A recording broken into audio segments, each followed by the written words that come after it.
ಆ ಮೂಲೆ ಮನೆಗೆ ಯಾರೋ ಹೊಸಬ್ರು ಬಂದಿದ್ದಾರೆ. ಹೇಳ್ತೀನಿ ಕೇಳು ಲಕ್ಷ್ಮಿ. ಕಾಂತರಾಜ್ ಅಂತೆ ಅವ್ರ ಹೆಸರು. ನಿನ್ನೆ ಬಂದು ಮಾತಾಡಿಸ್ಕೊಂಡು ಹೋದ್ರು. ನಮ್ಮ ಮಗನ್ ಬರ್ತ್ಡೇ ಸಾಯಂಕಾಲ ಪಾರ್ಟಿ ಇಟ್ಟಿದ್ದೀವಿ ಬನ್ನಿ ಅಂತಂದ್ರು. ಎಷ್ಟು ವಯಸ್ಸು ನಿಮ್ಮ ಮಗನ್ಗೆ ಅಂದಿದ್ದಕ್ಕೆ 2 ವರ್ಷ ಅಂತಂದ್ರು. ಆ ಯಪ್ಪನ್ ನೋಡಿದ್ರೆ 60-65 ವರ್ಷದವ್ರ ತರ ಇದ್ದಾರೆ.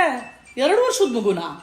ನಾನು ಅನ್ಕೊಂಡೆ ಒಂದ್ ವೇಳೆ ಲೇಟಾಗಿ ಮದ್ವೆ ಆಗಿ ಲೇಟಾಗಿ ಮಗು ಆಗಿರ್ಬೇಕೋ, ಇಲ್ಲ ಇವ್ರ ಹೆಂಡತಿ ಇವ್ರಿಗಿಂತ ವಯಸ್ಸಿನಲ್ಲಿ ತುಂಬಾ ಚಿಕ್ಕವರಾಗಿರ್ಬೇಕೇನೋ. ಸರಿ ಅಂತ ನಾನು ಇವರು 2 ವರ್ಷದ ಮಗುದ್ ಬಟ್ಟೆ ಕೊಂಡ್ಕೊಂಡು ಸಾಯಂಕಾಲ ಅವ್ರ ಮನೆಗೆ ಹೋದ್ವು. ಅವ್ರ ಹೆಂಡತಿನ ಪರಿಚಯ ಮಾಡಿದ್ರು. ತುಂಬಾ ಚಿಕ್ಕವರಾಗಿದ್ರಾ?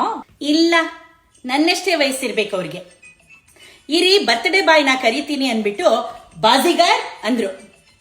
ರರ್ ಅಂತ ಬಂದಿಂಗೆ ನನ್ ಮೇಲೆ ಜಿಗೀತು ನೋಡು. ಸಪ್ತ ನಾಡಿನೂ ಸ್ತಬ್ಧ ಆಗೋಯ್ತು ಹಂಗೆ ನನ್ಗೆ.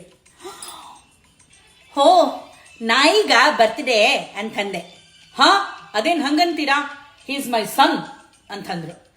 ಹೌದು ಹೌದು, ಅಚ್ಚಸಲ್ ನಿಮ್ ತರಾನೇ ಇದ್ದಾನೆ ನಿಮ್ ಸನ್ ಅಂತಂದೆ.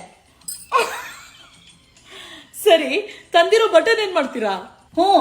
ಮಾಡೋದೇನು, ನೀನ್ ಚಕ ಅಂತ ಇನ್ನೊಂದು ಮಗು ಮಾಡ್ಕೋ, ನಿನ್ಗೆ ಕೊಟ್ಬಿಡ್ತೀನಿ. ಚೆನ್ನಾಗಿ ಹೇಳಿದ್ರಿ.